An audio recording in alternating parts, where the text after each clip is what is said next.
ඔන්න ඉතින් අද මම අරගෙන ආවේ හැමදාම හදන ගෝවා එක වෙනුවට වෙනස්ම විදියකට හදාගන්න පුළුවන් ගෝවා රෙසිපි එකක්. ඉතින් අපි බලමු මේක කොහොමද හදාගන්නේ කියලා. හරි, මම මෙතන ගෝවා ගෙඩියක් අරන් තියෙනවා. ඔයාලට කැමති ප්‍රමාණයක ගන්න පුළුවන්. ඊළඟට මම මේක ඒකේ හීනියට කපා ගන්නවා.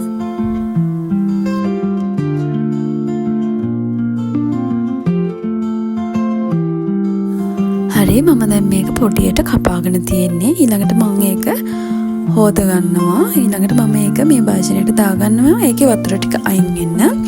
ඒ අතරතුරදී මම ඒකට අවශ්‍ය ලුණු, සුදු ලුණු ඒ දෙක මම කපා ගන්නවා.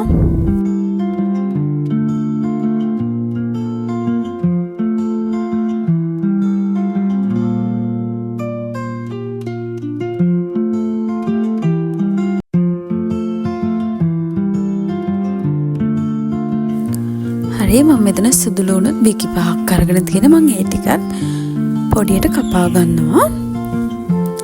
ඊට පස්සේ මම ෆෑන් එකක් මේ වගේ ලිපේ තියලා ඒකට තෙල් ටිකක් දාලා තියෙන්නේ. ටිකක් දැන් රත් වෙලා ඉස්සෙල්ලාම සුදු ලුණු ටික මම මේකේ තෙම්පරාදු කරගන්නවා.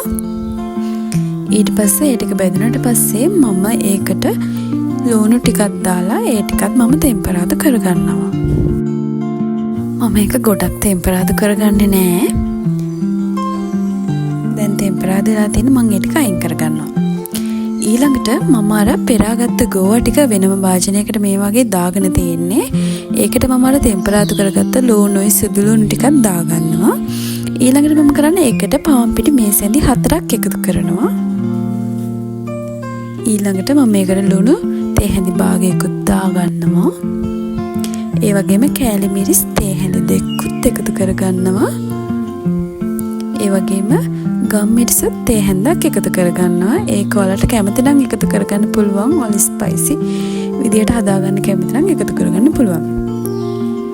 ඊළඟට මම මේකට වතුර ටිකක් දාලා මේ වගේ ඒක මික්ස් කරගන්නවා. ඔයාලට මේකට කැමති නම් බිත්තරයක් එකතු කරගන්නත් පුළුවන්.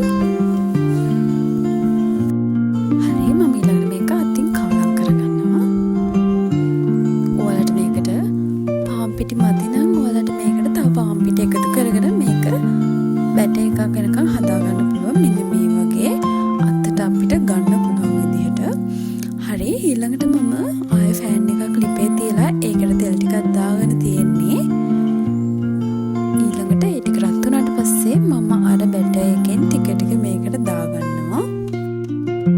ඔයාලා මේක ගොඩක් ඝනකමට දාගන්න එපා. පැතිලි විදියට හදාගන්න. එතකොට ඉක්මනට බැද ගන්න පුළුවන්. නැත්නම් ඇතුළේ ටික ඉක්මනට තැම්බෙන්නේ නැහැ.